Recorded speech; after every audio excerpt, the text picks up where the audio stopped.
আসসালামু আলাইকুম সুপ্রিয় বিনিয়োগকারী ভাই ও বন্ধুরা, আপনারা নিশ্চয়ই ভালো আছেন।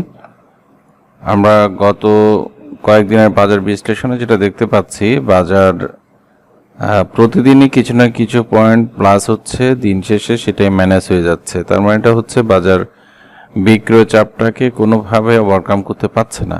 তো সেটার প্রতিফলনে আজকে আমরা 12.53 পয়েন্ট বাড়লেও 5,694 পয়েন্টস, যেটা 5,700 নিচে আছে, কিন্তু এত পয়েন্টস বাড়ার পরেও 113টা অ্যাডভান্স আর 224টা ডিক্লাইন। তার মানে এটা হচ্ছে এই পয়েন্টসটা কোনো একটা ম্যানিপুলেশন, কারণ স্বাভাবিক কোনো পজিটিভ পয়েন্টস না, যেটার কারণে আমরা 113 পয়েন্টসকে পড়তে দেখেছি। আর আরও দুঃখজনক হচ্ছে 553 কোটি টাকার ভলিউম, যেটা 634 প্রায় 70-80 কোটি টাকার নিচে ট্রেড হয়েছে। অবশ্য মার্কেট এত খারাপ হলে কেউ ঝেঁচে বিনিয়োগ করতে চায় না, এটা একটা স্বাভাবিক ব্যাপার। তো এই ক্ষেত্রে আমরা যেটা দেখতে পেয়েছি, বাজার পরিক্রমায় প্রতিদিনই বাজারের উত্থান পতনে আমরা অনেকেই গেইনার হচ্ছে, যারা লোপের জাঙ্ক শেয়ার এখনও ধরে রেখেছেন। তার ভিতরে অনেকগুলো শেয়ারেরই রিসেন্টলি অনেক বেশি প্রাইস বেড়েছে। আর ফান্ডামেন্টাল বা যে রেগুলার শেয়ারগুলো বলতে আমরা যেটা বুঝাই, সেই শেয়ারগুলোর ক্রমান্বয়ে দরপতন হচ্ছে, একদিন বাড়লে তো 3 দিন পড়ছে। তো এই ক্ষেত্রে আমরা আজকে সোনালী আঁশকে দেখলাম হঠাৎ করে হলটেড হতে। যেমন এই টাইপের শেয়ারগুলো যখন হলটেড হয়ে এবং টপ 10 যায়, তখন বাজার ভলিউমও কম থাকে। এক্স্যাক্টলি এই টাইপের বলতে এটাও খারাপ শেয়ার আমি এটা বলছি না। লো পেড শেয়ারগুলোতে ভলিউম সংখ্যাও কম থাকে, শেয়ার সংখ্যা কম থাকে, আর ট্রেড হলেও টপ 10 থাকলেও কিন্তু ভলিউমটা অত বেশি থাকে না। তো যেটার কারণে এটা টপ 10 দেখতে পাচ্ছে। লিন্ডে বিডি 1400-1500 টাকার একটা শেয়ার, আসলে কারা কিনছে কারা সেল করছে বোধগম্য হচ্ছে না। আর ব্র্যাক ব্যাংক বেশ কিছুদিন থেকে এই জায়গা থেকে খুব একটা পড়ছে না। সিপার অনেক পতন শেষে 50 টাকার উপরে উঠেছে। স্কয়ার ফার্মা 30-এর নিচেই নামে না। ইবনে সিনাও ভালো করছে। এর মধ্যে লো পেড জাঙ্ক ছাড়াও আমরা বেশ কিছু মাল্টিন্যাশনাল কোম্পানি, যেমন ইবনে সিনা থেকে শুরু করে আরও আদার্স যে কোম্পানিগুলো আছে, এগুলো সবগুলো কিন্তু ভালো করছে। যেমন লিব্রা ইনফিউশন, এই টাইপের শেয়ারগুলো যখন টপ 20 দেখি, তখন আমরা বুঝতে পারি মার্কেটের আসলে সিচুয়েশনটা কোথায় আছে। এদিকে সোনালী পেপারের দাম বেড়েছে, এদিকে সোনালী আঁশেরও দাম বেড়েছে।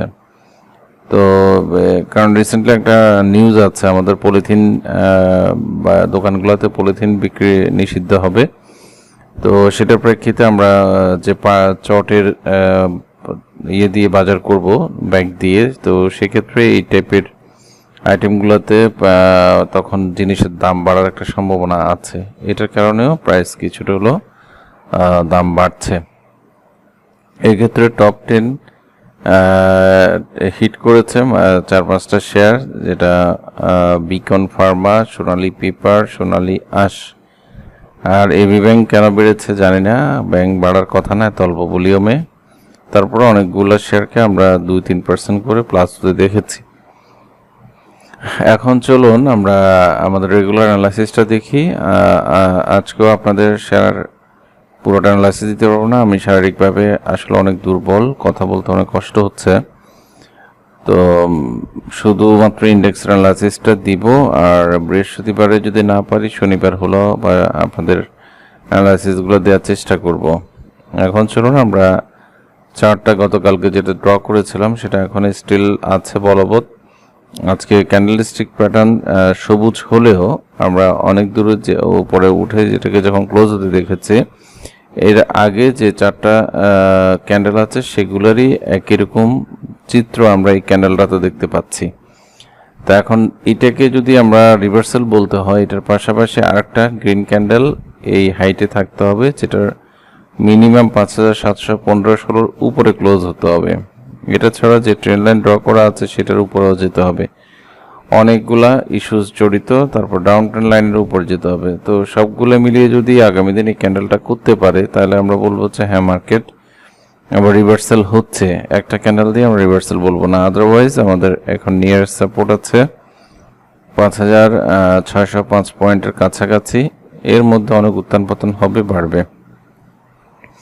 আর পার্মানেন্টলি যদি এটা আমরা ট্রেন্ড ধরে রাখতে হয়, তাহলে 5,750-এর উপরে মিনিমাম ইন্ডেক্সকে যেতে হবে। আমরা এটার H1 চার্ট যদি দেখি, আমরা দেখতে পাচ্ছি ছোট যে সুইংটা হয়েছে কয়েকদিন আগে, সেটারই একটা ডাউন ট্রেন্ড চ্যানেল আমরা ড্র করেছি। এখন ডাউন ট্রেন্ড চ্যানেলের মধ্যে দিয়ে কিন্তু প্রাইস যাচ্ছে। তো প্রাইস যদি এভাবে, যেমন এই একটা উত্থান ছিল, উত্থান শেষে আমরা এটা যেখানে ক্লোজ ড্র করেছি, এটা একটা পয়েন্টস, এটা একটা পয়েন্টস, এটা একটা পয়েন্টস, এটা একটা পয়েন্টস, তাহলে আমরা আগামী দিন এখানে ইন্ডেক্সকে যেতে দেখতেও পারি। আবার যদি এখানে চলে আসে তাহলে তো বুঝতে পারছেন কোন দিকে যাওয়ার কথা। আর ব্রেকডাউন হয়ে গেলে তো কোনো কথাই নেই। আবার যদি আপে যেতে চায় তাহলে আপে গেলে কতটুকু পড়ে যাওয়ার পরে যাবে সেটা দেখতে হবে। তবে এই টাইপের প্যাটার্নে আমরা সবসময়, এটা প্লাগ প্যাটার্নের মতোই দেখাচ্ছে। তো প্লাগ প্যাটার্নে অনেক সময় এটা এখানেও আপ হইতে পারে, আবার এই জায়গাটা দিয়ে আগামী দিনও আপ হইতে পারে। তো যে কোনো ধরনের সম্ভাবনা আছে। এটা বাজার না চলা পর্যন্ত বোঝা যাবে না, কারণ হচ্ছে বাজার এত বেশি দুর্বলভাবে বাজারে ভলিউম প্লাস বাজার ট্রেডিং হচ্ছে শেয়ারগুলা, সেটার ক্ষেত্রে আমরা কোনোভাবে আশ্বস্ত হতে পারছি না। তো এই ক্ষেত্রে সবাই সাবধানতা অবলম্বন করবেন। আর ইন্ডেক্সের পাশাপাশি কার কি শেয়ারগুলো আছে সেগুলো এক্স্যাক্টলি ইন্ডেক্সের মতো করে ট্র্যাকিং করে দেখতে হবে যে কোনটা ডাউন ট্রেন্ডে আছে, কোনটা আপ ট্রেন্ডে আছে। তো এগুলোর পাশাপাশি আমি কয়েকটা শেয়ার যেগুলো গত কয়েকদিন আপনাদেরকে অ্যানালাইসিস দিয়েছি সেগুলো একটু চেক করে দেখতে পারি সেগুলোর স্ট্যাটাসটা কি অবস্থায় আছে আজকে। তো সেখানে কনফিডেন্স সিমেন্ট কি হয়েছে একটু দেখি। গতকালকে আপনাদেরকে আমি কনফিডেন্স সিমেন্টের কথা সেল করতে বলেছি একটা কারণে, সেটা হচ্ছে যেহেতু রাইট শেয়ার ইস্যু করেছে, আর আগামী এই মাসের মধ্যে, আগামী মাস না এই মাসের মধ্যে সবগুলো শেয়ারের ইপিএস ডিক্লারেশন আসার একটা বাধ্যবাধকতা আছে। কিছু শেয়ার থেকে যাবে, সেগুলো আলাদা হিসাব। অধিকাংশ শেয়ারেরই ইপিএস ডিক্লারেশন আসবে। তো সেক্ষেত্রে আমরা এই সপ্তাহ পুরোটা জুড়ে ওই প্রতিটা শেয়ারের বোনাস, রাইট অথবা ইপিএস ভালো খারাপের উপর আমাদের ইন্ডেক্সে প্রভাব ফেলবে। আর ফান্ডামেন্টালি যে শেয়ারগুলো আমাদের অবস্থানে আছে, আমরা যেগুলোকে সবসময় বলি ফান্ডামেন্টাল শেয়ারে থাকলে আমাদের লস হবে না, কিন্তু এই কনফিডেন্স সিমেন্ট আমাদের সেই ধারণাটাকে পাল্টে দিয়েছে।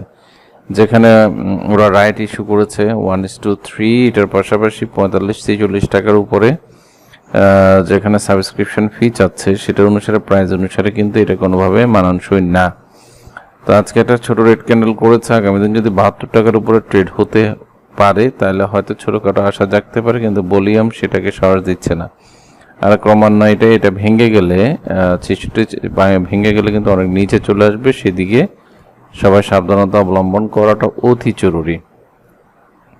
গতকালকে আমরা আইপিডিসির একটা চার্ট দিয়েছিলাম, অনেকটা হোপ প্রকাশ করেছিলাম যে এটা ভালো কিছু ঘটবে। এই যে লাইনটা ড্র করেছি, এটা এদিকে ব্রেকডাউন করে এতটুকু চলে যেতে পারলে ভালো হবে, কিন্তু সেটার কোনোটাই ঘটেনি। আমি লাইনটা সরাইলাম, লাইনটা সরানোর পরে আমরা যেটা দেখতে পাচ্ছি সেখানে একটা বড় ধরনের রেড ক্যান্ডেল ক্রিয়েট করে ফেলেছে। তো এর আগের দিন যে সবুজ ক্যান্ডেলটা হয়েছে সেটা ছিল আমাদের জন্য আশার বাণী, আশীর্বাদ স্বরূপ, কিন্তু সেখানে একটা কথা বলেছিলাম যে এটা 23 টাকার উপরে ট্রেড হইতে হবে। এটার পাশাপাশি যদি 24 টাকাও পার হয়ে যায় তাহলে খুবই ভালো।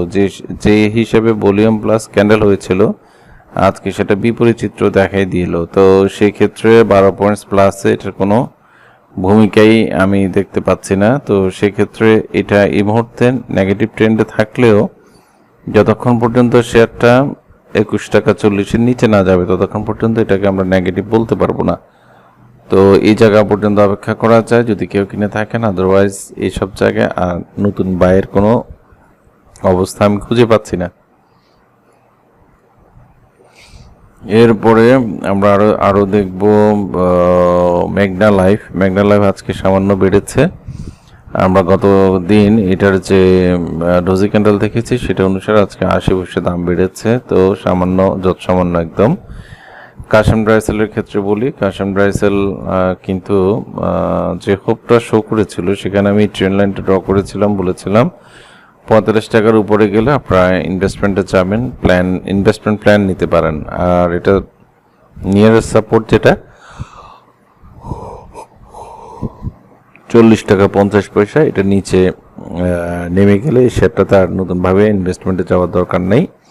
তখন আমরা বড় ধরনের যে একটা সাপোর্ট লাইন ড্র করেছি 37-38 টাকা। তবে এবার যেভাবে পড়ছে মনে হচ্ছে এইসব লেভেলে এটা চলে আসা এখন মানে মানে চলে আসবে, এটা এখন বিশ্বাস হচ্ছে, আগে অতটা বিশ্বাস না হলেও। তো নাহির ক্ষেত্রেও কিন্তু আমার গতকালকে আমি নাহির কথা বলেছি, নাহি যে ক্যান্ডেল করেছে আজকে এই টাইপের একটা ক্যান্ডেল করবে বড়, এটা গতকালকে বলেছে। আপনারা ক্যান্ডেল চিনবেন, ক্যান্ডেলগুলো চেনার পরে পরের দিন কি ঘটতে পারে বলবেন। এই তিনোটা মিলে ইভিনিং স্টার ক্রিয়েট করেছে। সো এখন এটা কতটুকু ডাউন করবে সেটার জন্য অপেক্ষা করা ছাড়া আর কোনো উপায় নেই এই মুহূর্তে।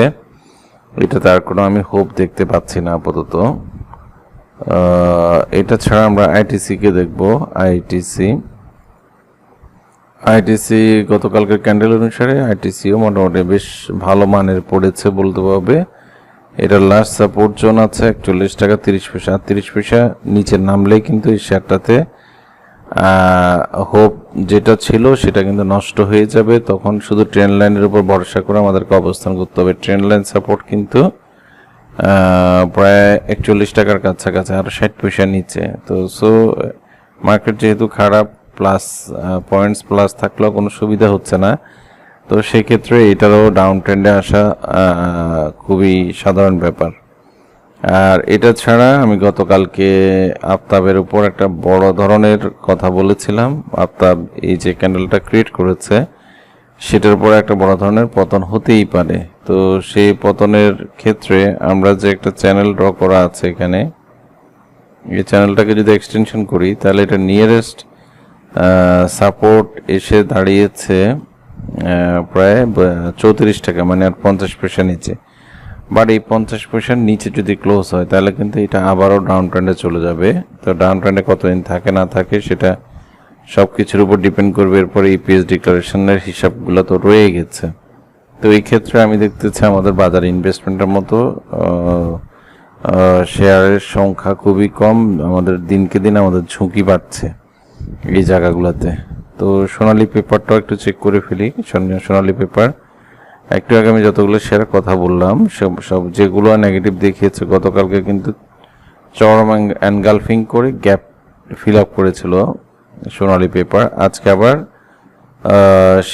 শীত অতটুকুই বাড়ছে, বাট রেজিস্ট্যান্স যেটা ছিল 188 টাকায় সেটাকে এখনো ব্রেক করতে পারেনি। তো সেটা ব্রেক করতে হইলে আজকে টাচ করেছে, আজকেও নিচে পড়েছে। তো ভলিউম প্লাস ক্যান্ডেল দেখে মনে হচ্ছে এটা আগামী দিন পার করে ফেলবে। তবে এখন কোনো ভরসা নাই।